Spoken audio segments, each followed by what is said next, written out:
नमस्कार। मेवाड़ की कहानी में आपका स्वागत है। हमारी मेवाड़ की कहानी चल रही है। इस कहानी के पिछले भाग में हमने मेवाड़ के महाराणा राज सिंह द्वितीय के बारे में जाना, जिनकी मृत्यु मात्र 20 वर्ष की उम्र में हो गई थी और इनकी मृत्यु का कारण उनके चाचा अरि सिंह को बताया जाता है, जिन्होंने इनको धोखे से मरवा दिया था। हालांकि मेवाड़ ने एक से एक शूरवीर शासक दिए हैं, लेकिन अरि सिंह के रूप में मेवाड़ को एक ऐसा शासक मिला जिसे मेवाड़ का दुर्भाग्य कहा गया। आज मेवाड़ के इसी दुर्भाग्य के बारे में हम जानकारी प्राप्त करेंगे। आशा है आपको पसंद आएगी।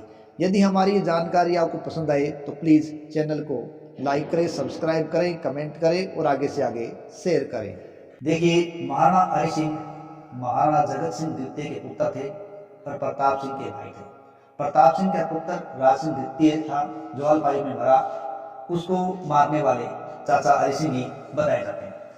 और अरि सिंह मेवाड़ पर बैठने वाले महाराणाओं में सबसे ज्यादा क्रूर और सबसे ज्यादा अयोग्य माने गए।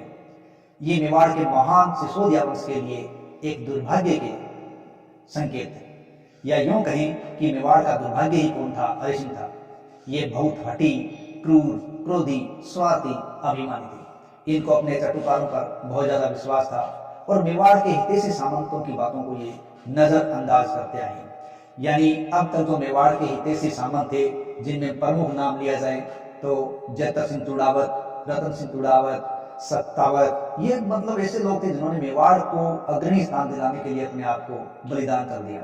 लेकिन अब ऐसे सामंतों की बातों को अरि सिंह नजरअंदाज करने लगे और चटुकारों पर ज्यादा विश्वास करने लगे। ये बहादुर थे, शेरों का शिकार भी करने के शौकीन थे, स्वयं कवि थे, कवियों को आश्रय भी देते थे, लेकिन फिर भी इनमें अयोग्यता थी। ये मेवाड़ का जो इतिहास रहा है कि जब भी मेवाड़ की गद्दी पर कोई अयोग्य शासक बैठता है तो मेवाड़ के शक्तिशाली सामंत उसका बहिष्कार करते हैं और उसे गद्दी से हटाने का हर संभव प्रयास करते हैं। और ऐसा इतिहास में पता भी चलता है। मेवाड़ के सामंतों ने प्रताप के समय जगमाल को हटाने में अपना धन बल सब लगा दिया। इसी प्रकार कुंभा के पुत्र उदय सिंह प्रथम को हटाने में भी अपना पूरा बल लगाया। इसी प्रकार दासी पुत्र बनवीर है, उसको भी मेवाड़ से गद्दी में हटाने के लिए पूरा जोर लगा दिया। अब शक्तिशाली सामंतों का एक ही लक्ष्य था कि किसी भी तरह से अयोग्य अरि सिंह को गद्दी से हटाया जाए या मेवाड़ के गिरते हुए वैभव को बचाया जाए। जब महाराणा राज सिंह सेकंड का देहांत हुआ तब उनके कोई संतान नहीं थी, इसलिए सामंत अंतपुर की ड्योढ़ी तक पहुंचे और महाराणा की मां बाईजी राज से पूछताछ की, महाराणा की झाली रानी के कोई गर्भ है या नहीं? यदि झाली रानी का गर्भ है तो राजकार्य उनके बड़े होने तक हम संभाल लेंगे। लेकिन झाली रानी ने मना कर दिया। हालांकि झाली रानी को गर्भ था, पर उन्होंने मना इस डर से किया कि राज सिंह द्वितीय को भी अरि सिंह ने मरवाया है। उनको ये शक था, इसलिए हो सकता है कि यदि उनको पता चल गया गर्भ होने का तो हो सकता है वो अपने सामंतों के माध्यम से या खुद है वो परिवार की हत्या भी करवा दे। तो इसलिए गर्भ होने से उन्होंने मना कर दिया। तो मना करने पर सामंतों ने अप्रैल 1761 में अरि सिंह का राज त्याग कर दिया। इस प्रकार अरि सिंह शासक बन गए। लेकिन किस प्रकार मेवाड़ का दुर्भाग्य शुरू हुआ? ये हुआ था सामंतों के सरदारों के अपमान से। महाराणा अरि सिंह एकलिंग जी के दर्शन करने गए। जब महाराणा लौट रहे थे तो लौटते समय घोड़ा दौड़ाते हुए चिरवा के तंग घाटे तक जब वो पहुंचे तो वहां बहुत से सरदार और सवार चल रहे थे। भीड़ ज्यादा थी। महाराणा अरि सिंह ने छड़ीदारों और अपने जलेबदारों को आदेश दिया कि सबको हटाकर रास्ता साफ करो। छड़ीदारों ने सामंतों से कहा कि रास्ता छोड़ दो। इस बात से सामंतों को बड़ा क्रोध आया, लेकिन उस समय वो सारे बेबस थे। फिर भी छड़ीदारों ने 2-4 सामंतों के घोड़ों की पीठ पर छड़ियां भी मार दी। इसलिए सामंतों को यह अपमान सहन नहीं हुआ। उस समय तो वो चुप रहे, लेकिन आम्बेरी की बावड़ी के पास पहुंचकर उन सब ने महाराणा का साथ छोड़ दिया और वहां रुक गए। सब ने सलाह की कि महाराणा अरि सिंह का ऐसा बर्ताव तो आज है तो कल ना जाने उनका बर्ताव कैसा हो जाए। महाराणा अरि सिंह की इस अनुचित कार्रवाई ने मेवाड़ के सामंतों को यह सोचने पर विवश कर दिया कि अब उनको गद्दी से हटाना ही बेहतर होगा, अन्यथा ये पूरे मेवाड़ में मुश्किलें खड़ी कर देंगे और मेवाड़ के गौरव को धूमिल कर देंगे। कुछ दिनों बाद उनको ये पता चला कि महाराणा राज सिंह द्वितीय की झाली रानी के गर्भ है। जब ये बात उनके सामने आने लगी तब उनको थोड़ा थोड़ा रास्ता भी दिखाई देने लगा। बेदला के राव रामचंद्र चौहान ने गोगुंदा के राव जसवंत सिंह झाला से बात की और उनको कहा कि मेरी पुत्री तो महाराणा राज सिंह के साथ सती हो गई है, अब तुम्हारी बहन के गर्भ है, ये बात सामने आ रही है। ये यदि सही है तो अब भी कुछ हो सकता है, बस आपको हिम्मत रखने की आवश्यकता है। कुछ समय बाद महाराणा की झाली रानी से पुत्र उत्पन्न हुआ और उस पुत्र का नाम रखा गया रतन सिंह। अंतपुर की रानियों और बाईजी राज ने बालक रतन सिंह को उसके मामा जसवंत सिंह को सौंपते हुए कहा कि ये मेवाड़ की गद्दी का असली हकदार है, अब इसकी जिम्मेदारी तुम्हारे ही कंधों पर है। जसवंत सिंह झाला बालक रतन सिंह को अपने साथ ले गए और अपने ठिकाने गोगुंदा की तरफ रवाना हुए और वहीं रतन सिंह की परवरिश उन्होंने गुप्त रूप से तरावटी के स्किलों के अंदर की थी। देखिए, मराठों द्वारा धन वसूलना ये काम लंबे समय से चल रहा था, लेकिन महाराणा राज सिंह ने कुछ परगने है वो मराठों की आय के लिए सुपुर्द कर दिए थे। यानी इन परगनों से जो आय होगी वो मराठों को दे दी जाएगी, ये तय हुआ था। इस कारण मराठों के झगड़े कुछ समय के लिए रुक गए थे, लेकिन हरि सिंह ने वो आय नहीं भेजी, क्योंकि वो आय लगभग 1.5 करोड़ रुपया प्रति वर्ष थी। इससे मराठे नाराज हो गए, इसलिए मल्हार राव होलकर ने मेवाड़ पर चढ़ाई कर दी। जब हरि सिंह को यह पता चला कि मल्हार राव होलकर ने मेवाड़ पर चढ़ाई कर दी है, तो उन्होंने कुराबड़ के रावत अर्जुन सिंह व धाए भाई रूपा के जरिए समझौता करवाने का प्रयास किया। अंत में दोनों के बीच 60 लाख रुपए दिए जाने पर समझौता हुआ कि वो 60 लाख रुपए लेके वहां चले जाएंगे। लेकिन ये क्या, हरि सिंह है वो केवल 51 लाख रुपए ही मल्हार राव होलकर को दे पाया। इस बात से मराठा मल्हार राव होलकर नाराज हो गया और उसने उन परगनों पर कब्जा कर लिया। इस प्रकार ये परगने हमेशा के लिए मेवाड़ के हाथों से निकल गए और मराठों की लूटमार दिन प्रतिदिन बढ़ती चली गई और जनता के हालात खराब होते चले गए। अगली बात देखें तो सामंतों का अविश्वास भी बढ़ता जा रहा था।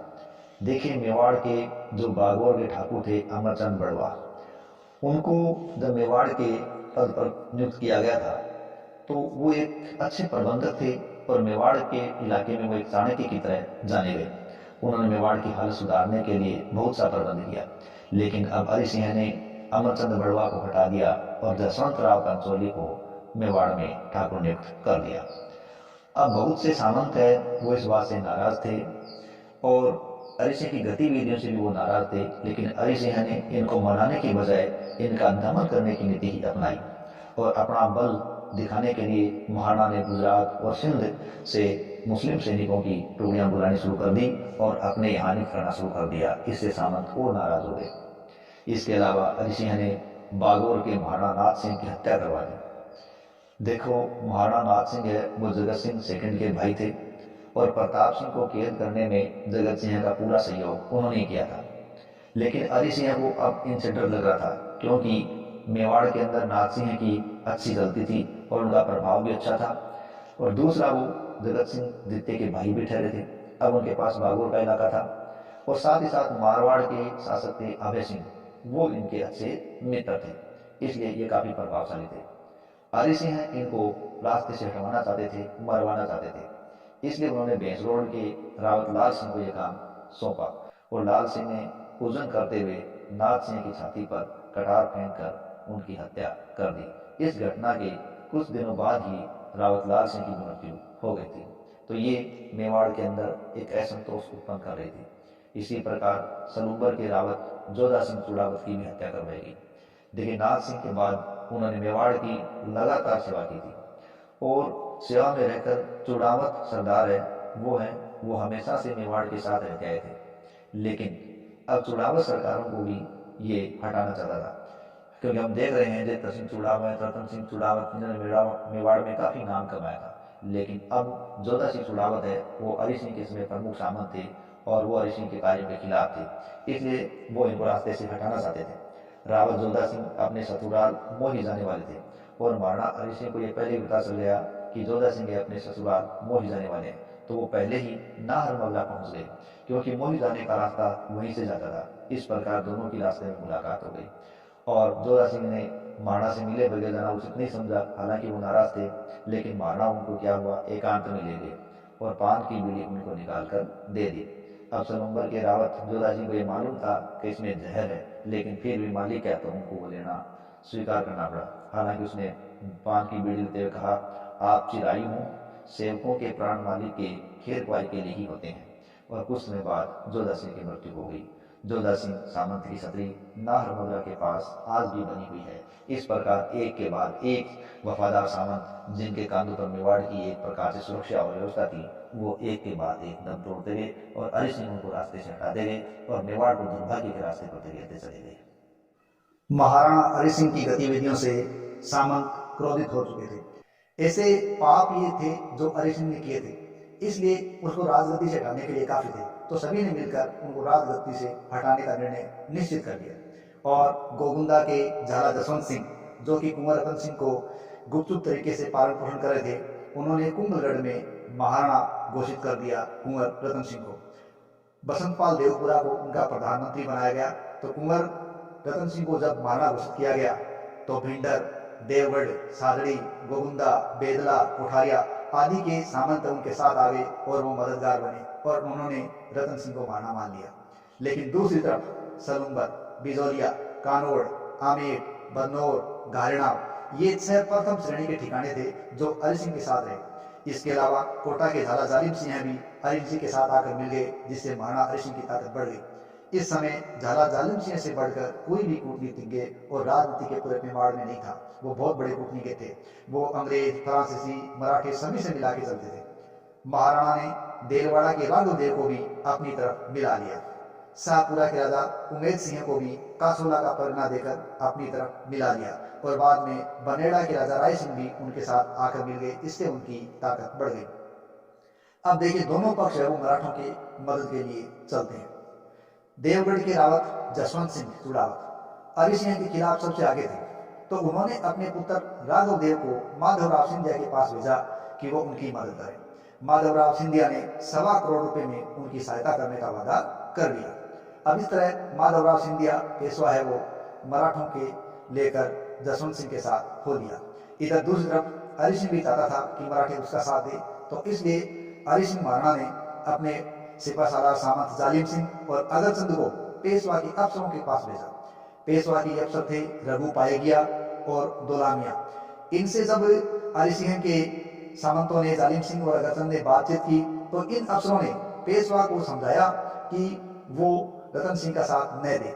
लेकिन माधवराव सिंधिया को 1.25 करोड़ में सौदा हो चुका था, वो पसंद था, इसलिए पेशवा माधवराव ने अपने इन अफसरों की बात नहीं मानी और वो अपनी बात पर टिके रहे। तो इन दोनों अफसरों ने फिर पेशवा के खिलाफ जाकर महाराणा हरि सिंह से 20 लाख रुपए में सौदा किया कि 20 लाख रुपए में वो 8000 सैनिकों की मदद आपको देंगे। इस प्रकार दोनों पक्षों ने मराठों से ही समझौता कर लिया और मेवाड़ के विनाश को न्योता दे दिया।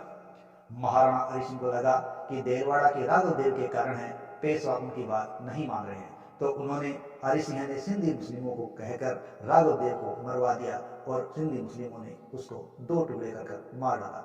इस तरह मेवाड़ की आर्थिक स्थिति बिगड़ती जा रही थी और सामंतों की हत्याएं भी बढ़ती जा रही थी। अब देखिए, महाराणा रतन सिंह अचानक से उनका देहांत हो जाता है। देखिए, 7 वर्ष की आयु में 1765 में शीतला रोग हो जाने के कारण रतन सिंह, जिनको महाराणा घोषित किया गया था, उनकी मृत्यु हो जाती है। लेकिन सामंतों ने 7-8 साल के अन्य राजपूत लड़के को महाराणा रतन सिंह बताकर अपने प्रयासों को जारी रखा और इसकी परिणति हुई शिप्रा नदी के युद्ध के रूप में। देखिए, शिप्रा नदी का युद्ध 13 जनवरी 1769 को हुआ। देखिए, माधवराव सिंधिया है वो मेवाड़ की तरफ बढ़ रहे थे। जब ये बात महाराणा हरि सिंह को पता चली तो उन्होंने भी अपनी सेना है वो भेज दी और ये सेना उज्जैन की तरफ जा रही थी। ये महाराणा की सबसे बड़ी गलती थी कि उन्होंने अपनी सेना को उतनी दूर भेज दिया। लगभग दोनों सेनाओं के अंदर 35-35 हजार सैनिक थे और उज्जैन शिप्रा नदी के तट पर 3 दिन तक संघर्ष चला। इन 3 दिन के संघर्ष में दोनों तरफ से कई सामंत और सैनिक मारे गए। चौथे दिन सिंधिया की सेना है वो तितर बितर हो गई और भयंकर मारकाट मच गई। ये लगा जैसे सिंधिया की सेना हार गई, लेकिन तभी देवगढ़ के रावत जसवंत सिंह चुड़ावत के द्वारा भिजवाई गई 15,000 की नागा साधुओं की सेना वहां पहुंच गई और इस भयंकर संघर्ष के अंदर बाद में विजयश्री का पलड़ा पड़ गया और विजयश्री सिंधिया की फौज के हाथ में लगी। लेकिन दोनों तरफ के अनेक सैनिक और सामंत है युद्ध में मारे गए। हरि सिंह के सहयोगी झाला जालिम सिंह थे जो घायल हो चुके थे, उनको मराठों ने कैद कर लिया, लेकिन वो बड़े ही कूटनीतिज्ञ और राजनीतिज्ञ थे, अतः अपने एक मित्र के माध्यम से वो छूटने में कामयाब हो गए। लेकिन मामला अभी मेवाड़ में समाप्त नहीं हुआ था और महाराणा हरि सिंह की बेचैनी बढ़ती जा रही थी। मेवाड़ के बागी सामंतों ने रतन सिंह को जो एक महाराणा करार दे दिया था, अब वो कमर कस चुके थे कि कैसे भी हो हरि सिंह को हटाना ही है। और शिप्रा नदी के युद्ध में महाराणा हार चुके थे तो वो डर चुके थे, और महाराणा अरुण सिंह की जो अनुचित नीतियां थी उसी नीतियों का वो विरोध है वो झेल रहे थे। अब महाराणा अच्छी तरह जानते थे कि मेवाड़ के जो बागी सामंत है और माधवराव सिंधिया की जो सम्मिलित फौज है अब वो रुकेगी नहीं और उदयपुर पर चढ़ाई जरूर करेगी, क्योंकि लड़ाई जीतने से उनके हौसले बुलंद हो चुके हैं। ये बात सोचकर हरि सिंह घबरा रहे थे और उन्होंने मांडलगढ़ की तरफ भागने का विचार कर लिया था। लेकिन सलूम्बर के रावत भीम सिंह चुड़ावत, अर्जुन सिंह बदनौर के ठाकुर अक्षय सिंह राठौड़ और महाराणा के काका बाघ सिंह ने उनको कहा कि हम तब तक जिंदा है, आपको डरने की जरूरत नहीं है। अब महाराणा हरि सिंह के सामने सबसे बड़ी स्थिति ये थी, जो मुस्लिम सैनिक थे वो पेमेंट मांग रहे थे और मेवाड़ के आर्थिक हालात ऐसे थे कि वो पेमेंट दे नहीं पा रहे थे। ऐसी स्थिति में सलूम्बर के रावत भीम सिंह चुड़ावत ने महाराणा को सलाह दी कि आप ठाकुर अरमचंद बड़वा को बुलाइए, वो स्थिति संभाल सकते हैं। अब हरि सिंह ने उनको वापस जैसे तैसे करके बुलाया, क्योंकि इस वक्त हरि सिंह को सबसे ज़्यादा ये चिंता थी किसी न किसी प्रकार जो उनके सैनिक है उनकी तनख्वाह की व्यवस्था हो जाए। तो ठाकुर अमरचंद ने एक तरीका निकाला, उसने राज्य के सोने चांदी के बर्तन मंगवाए और सोने चांदी के उन बर्तनों से कम कीमत के सिक्के बनवाए और साथ ही साथ रत्नों को गिरवी रखकर सेना का वेतन चुका दिया। लेकिन हरि सिंह के लिए तो विपत्तियां समाप्त नहीं हो रही थी, क्योंकि मेवाड़ के बागी सामंत है वो माधवराव सिंधिया की सम्मिलित फौज के साथ उदयपुर की ओर आ रहे थे और उन्होंने उदयपुर को घेर लिया था। अब यहाँ उदयपुर घेरने से समस्या खड़ी हो गई। तो अब यहाँ 1769 में एकलिंगगढ़ का युद्ध हुआ और इस प्रकार में 60 लाख में समझौता तय हुआ और युद्ध है वो रुक गया। ये था दोनों के बीच का एकलिंगगढ़ का युद्ध, जो 21 जुलाई 1769 को समाप्त हुआ और माधवराव सिंधिया है वो अपनी सेना समेत लौट गया। प्रधान अमरचंद, रावत भीम सिंह, रावत अर्जुन सिंह आदि सरदारों पर महाराणा हरि सिंह बहुत प्रसन्न हुए और उनको काफ़ी इनाम भी दिया। इस प्रकार से ये समझौता हुआ और एक बार मेवाड़ धूमिल होने से बच गया।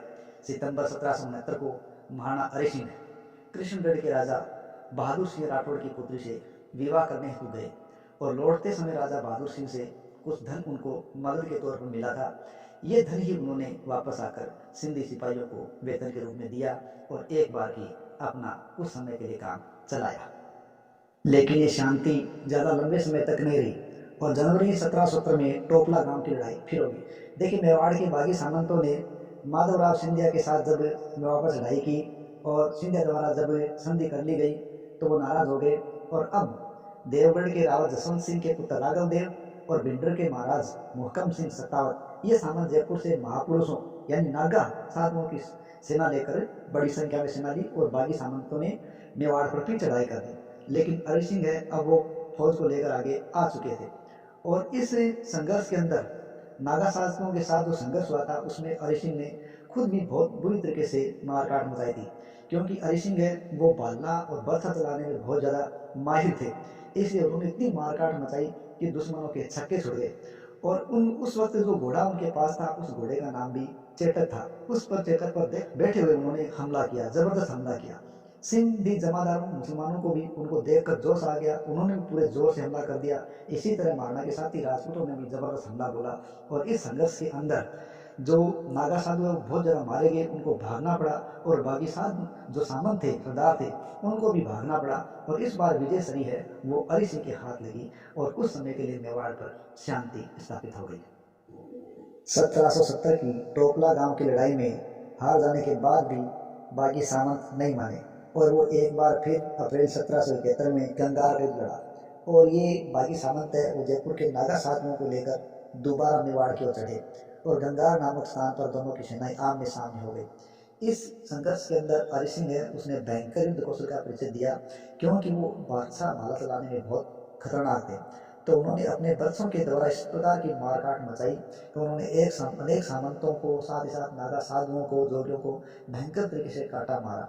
इस स्थिति के अंदर हालात ये हो गए कि उनका पलड़ा बहुत ज़्यादा भारी हो गया। ऋषि का और विपक्षी सेना है बहुत बुरी तरीके से दब चुकी थी, अनेकों को कैद किया गया और बाद में नागा साधु तो ये कसम ले ली कि वो दोबारा मेवाड़ की ओर नहीं आएंगे। इस प्रकार हरि सिंह अपने आप मेवाड़ को बचाने में कामयाब रहे। लेकिन मेवाड़ के विरोधी सामंत अभी भी नहीं रुके, उन्होंने उम्मीद नहीं छोड़ी इनमें मुख्य व्यक्ति था रावत जसवंत सिंह देवगढ़ वाला। तो देवगढ़ के रावत जसवंत सिंह चुड़ावत ने बिल्कुल भी उम्मीद नहीं छोड़ी। अब वो जयपुर के महाराजा पृथ्वी सिंह के पास थे और वहीं उन्होंने समरू के साथ करार कर लिया। देखिए, समरू मूल रूप से वॉल्टर रेनहार्ट था और ये फ्रांसीसी सेनापति था जो 5000 की फौज और तोपखाने के साथ जसवंत सिंह के साथ हो लिया और दोनों मेवाड़ के ऊपर चले। इधर हरि सिंह को जब पता चला तो वो भी सेना सहित चल पड़े और खारी नदी के पास दोनों का संघर्ष शुरू हो गया।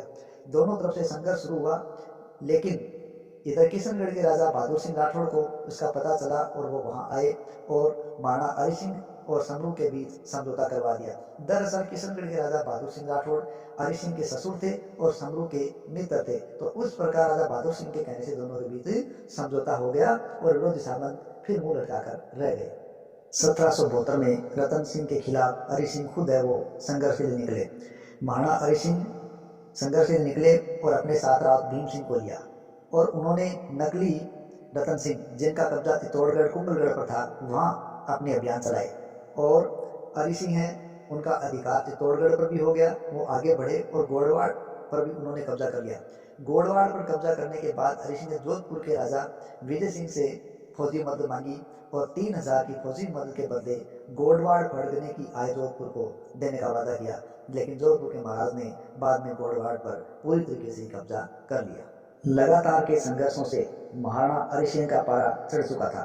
तब उन्होंने अपनी दमनकारी नीतियों को और आगे बढ़ाया और अब विरोधी सामंतों की जागीरें भिंडर, उपरहेड़ा, कोदुकोटा आदि को छीन लिया और मेवाड़ में मिला लिया।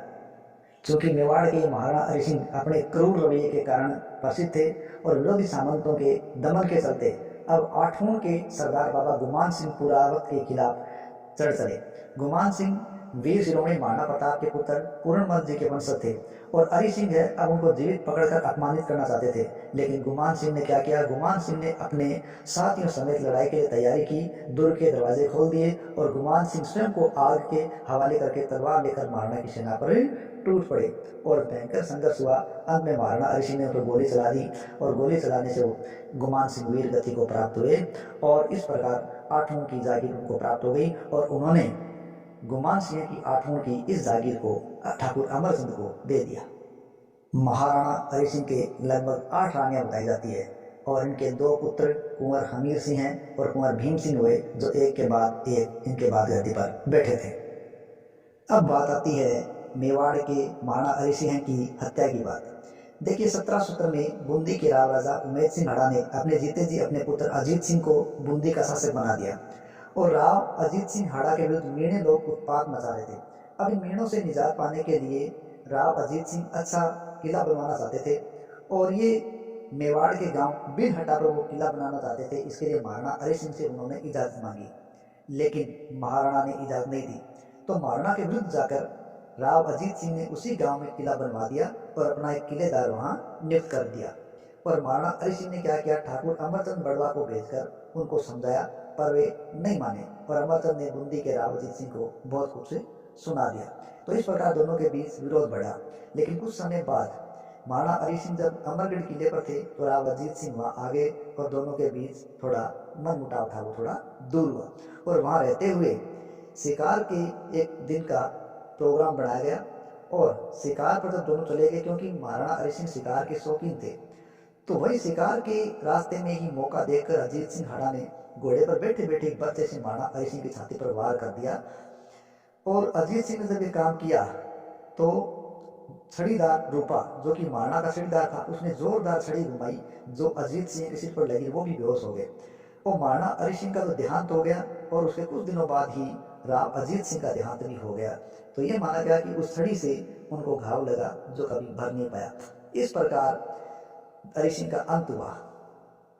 इस प्रकार मेवाड़ का ये महाराणा जो क्रूर और अदूरदर्शी था, हालांकि युद्ध कला में कौशल था, लेकिन अपने 12 वर्ष के शासनकाल में लगातार युद्धों में उलझा रहा और मेवाड़ को गर्त में धकेल दिया। इस प्रकार हरि सिंह का शासक बनना मेवाड़ के लिए किसी दुर्भाग्य से कम नहीं था, जिसने मेवाड़ को एक गर्त की ओर धकेल दिया था। इसी के साथ जय हिंद, जय भारत।